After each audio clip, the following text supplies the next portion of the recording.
Subscribe कीजिए capital news Palamu channel को और बेल आइकन को दबाइए पलामू की खबरों को सबसे पहले देखने के लिए।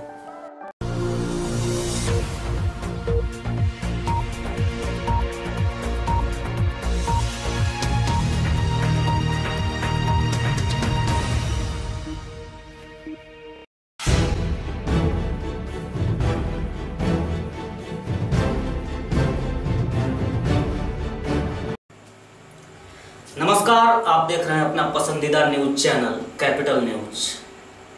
मैं हूं प्रफुल्ल गिरी।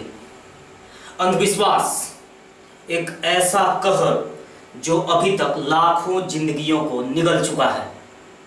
पलामू के चैनपुर स्थित कंकारी गांव में भी अंधविश्वास ने ऐसा कहर बरसाया कि विजय चौधरी की 8 वर्षीय बेटी किरण कुमारी के जीवन का किरण ही बुझा दिया। आखिर ऐसा क्यों हुआ, आइए समझते हैं इस रिपोर्ट में। लेकिन उससे पहले हम आपको एक मंत्र सुनाना चाहते हैं।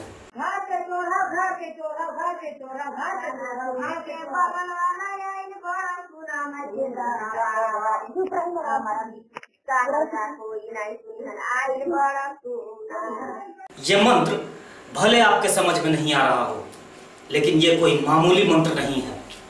इस मंत्र से मरे हुए लोगों को जिंदा किया जाता है, ऐसा दावा किया है चैनपुर थाना क्षेत्र के ही मढ़ी गांव के एक तांत्रिक ने।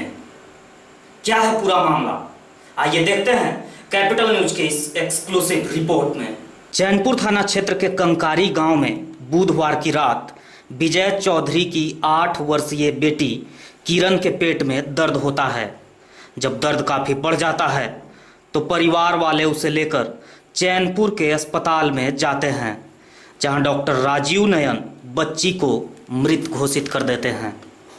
अब किरण के परिजन यह जानने की कोशिश नहीं करते कि आखिर किस वजह से किरण की मौत हुई, बल्कि किरण के परिजन उसे लेकर मढ़ी गांव में तांत्रिक के पास चले जाते हैं। काफी तंत्र मंत्र के बाद तांत्रिक ने भी किरण को मृत साबित कर दिया। तब परिजनों ने गुरुवार की शाम किरण को कंकारी गांव में ही कोयल नदी के किनारे दफना दिया। डॉक्टर कलम के झाड़ को आ फुकवावा अजरबते फुकते चालबते नहीं करे लगला तो वही बात माटी पर घुमा के लगा तो माटी। मामला यहीं पर खत्म नहीं हुआ। किरण को दफनाने के बाद शुरू हुआ अंधविश्वास का गंदा खेल। किरण की मां पर दुष्ट आत्मा का साया का प्रवेश हुआ और किरण की मां ने बताया कि किरण की मौत नहीं हुई, बल्कि उसे किसी जहरीले सांप ने डसा है। इस बात पर यकीन कर किरण के पिता चैनपुर के ही पिडरा गांव में एक बड़े तांत्रिक के पास चले गए। और हद तो तब हुई जब उस तांत्रिक ने किरण की मां की बात को सही ठहराया और किरण को चैनपुर थाना स्थित बोकिया गांव में नाग बाबा के मंदिर में ले जाने की नसीहत दे डाली। किरण के पिता समेत अन्य ग्रामीण किरण को कब्र से 18 घंटे के बाद निकालकर बोकिया ले गए, जहां नाग बाबा ने किरण को मृत बताया। पुनः किरण को वापस कंकारी गांव लाया गया। अभी नहीं दिखाया, वहाँ बोले जवाब दे दिए, वहाँ नाग बाबा अब कहीं नहीं दिखलाई, कहे कि कहीं में देखने ले जाइए, से आँख फट गया, कहीं बचल नहीं देखते। ऐसा कौन बोला कि कहीं नहीं दिखाइए और ले जाइए? वो बैठ रहते हैं बाबा, बोकिया में नाग पहुँचे। क्या नाम है? नाम नहीं जानते हैं। अंधविश्वास एक ऐसा कोड़ जिसकी वजह से प्रत्येक वर्ष हजारों जाने जाती है। ताजा मामला चैनपुर का है, जहां कंकारी में अंधविश्वास की वजह से एक लड़की की जान चली गई। मामला आप देख रहे हैं कैपिटल न्यूज पर। आपने देखा किस प्रकार से लड़की को दफनाया गया अंधविश्वास में आकर, जिस तरह से डॉक्टर से इलाज न कराकर उसे ओझा गुनी और देवास लगाया गया और ओझा के अनुसार उसे मृत घोषित किया गया। और आप देख सकते हैं हम इस जगह पे खड़े हैं अभी, कंकारी का वो जगह जहां लड़की को दफनाया गया था। और फिर कहीं देवास में जाने के बाद परिजनों को पता चला कि लड़की अभी जिंदा है। और यहाँ दफनाने के एक दिन बाद, पूरे एक दिन बाद लोगों ने आकर उसे कब्र से निकाला और फिर से उसे ओझा के पास इलाज कराने के लिए लेकर चले गए। आप देख सकते हैं यहाँ ग्रामीणों की काफ़ी हुजूम लगी हुई है। ग्रामीण यहाँ मौजूद हैं, सबके चेहरे पर आप देख सकते हैं सभी स्तब्ध हैं, क्योंकि इसका किसी को यकीन नहीं हो रहा कि जिस लड़की की जान चली गई है वो एक दिन बाद फिर से कैसे जिंदा हो सकती है। लेकिन अंधविश्वास का कहर इस तरह फैला हुआ है यहाँ कि अभी तक किसी भी लोग यहाँ के जो हैं वो किसी भी डॉक्टर से परामर्श लेने की कोशिश नहीं किए और फिर से दोबारा लड़की को ओझा के अनुसार मृत घोषित कर दिया गया है। इस पूरे मामले में अंधविश्वास इतना हावी रहा कि किरण के परिजन यह भी जानने की कोशिश नहीं किए कि आखिर किरण की मौत की वजह क्या है। यदि समय रहते किरण को डॉक्टर से दिखाया जाता तो शायद किरण को बचाया जा सकता था, लेकिन अंधविश्वास के आगे किरण के परिजनों ने मेडिकल साइंस को दरकिनार कर किरण को पुनः दफना दिया। इस पूरे मामले में न तो रहनुमाई जनप्रतिनिधि ही पहुंचकर अंधविश्वास को दूर करने की कोशिश किए और न ही अंधविश्वास के खिलाफ अभियान चला रही प्रशासन। अब सवाल यह है कि आखिर किरण की मौत का जिम्मेवार कौन है? किरण के अशिक्षित मजदूरी करने वाले माता पिता, जनता के सुख दुख में साथ देने का दंभ भरने वाले नेता, अंधविश्वास खत्म कर सुरक्षा का जिम्मा उठाए प्रशासन, या फिर गुमराह करने वाले तांत्रिक? यहां आपको एक और बात बताना जरूरी होगा। कंकारी गांव में ही 2 सप्ताह पहले एक 10वीं की छात्रा ने आत्महत्या की थी। महज 2 सप्ताह में 2 बेटियों की मौत सरकार द्वारा चलाई जा रही बेटी बचाओ बेटी पढ़ाओ के नारे को करारा तमाचा है। जहां एक मामले में बेटी पढ़ाई के मामले में आत्महत्या करती है, वहीं दूसरे मामले में बेटी को बचाया नहीं जा सका, वो अंधविश्वास की बलि चढ़ जाती है। हम कैपिटल न्यूज में चलाई गई उस खबर को एक बार फिर से दिखाना चाहेंगे, जिसमें यह स्पष्ट किया गया है कि गांव की बेटियों और शहर की बेटियों में कितना फर्क होता है। कहने को तो दुनिया में कई बड़ी बड़ी बातें हैं।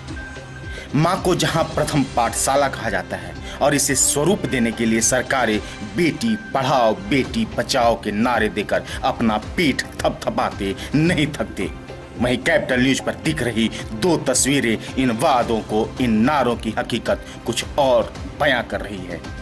जहां पहले हमने झारखंड बोर्ड में मैट्रिक की परीक्षा में फेल होने पर एक ग्रामीण किशोरी की आत्महत्या की खबर दिखाई थी, वहीं दूसरी तस्वीर है एक शहरी किशोरी की जो सीबीएसई में 10वीं की परीक्षा में सफलता पाकर गदगद है। एक तरफ जहां परिवार समेत गांव में मैट्रिक के परिणाम ने मातम पसरा दिया, वहीं दूसरी ओर 10th के रिजल्ट ने जीवन को खुशनुमा बना दिया। ये दोनों तस्वीरें पलामू की ही हैं, बस फर्क इतना है कि एक गांव में रहती है और एक शहर में।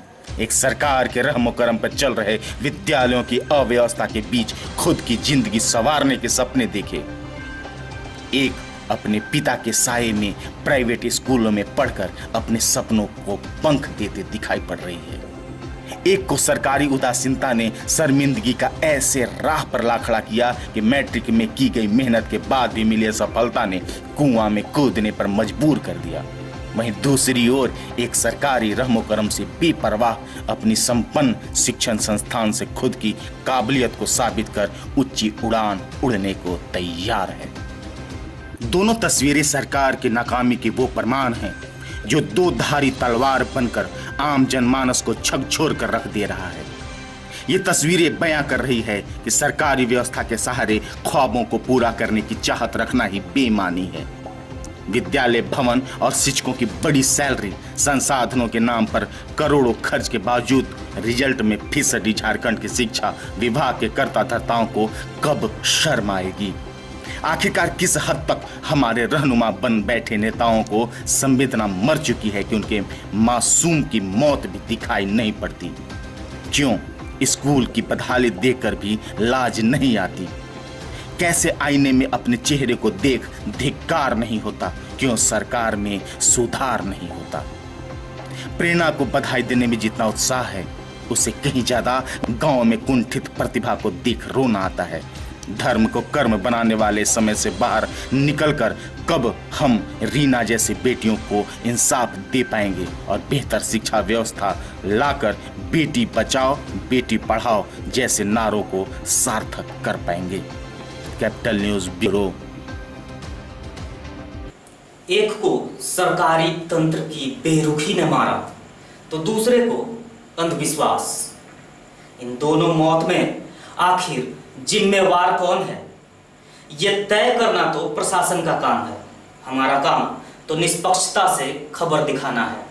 लेकिन कैपिटल न्यूज ये सवाल जरूर छोड़ जाएगी कि किरण की मौत के जिम्मेवार लोगों पर नकेल कसा जाएगा या किरण के तरह ही अंधविश्वास के गंदे खेल खेलने वालों को भी दफन कर दिया जाएगा। इंतजार रहेगा। हम फिर मिलेंगे पलामू के किसी एक्सक्लूसिव रिपोर्ट के साथ। तब तक मुझे दीजिए इजाजत। नमस्कार।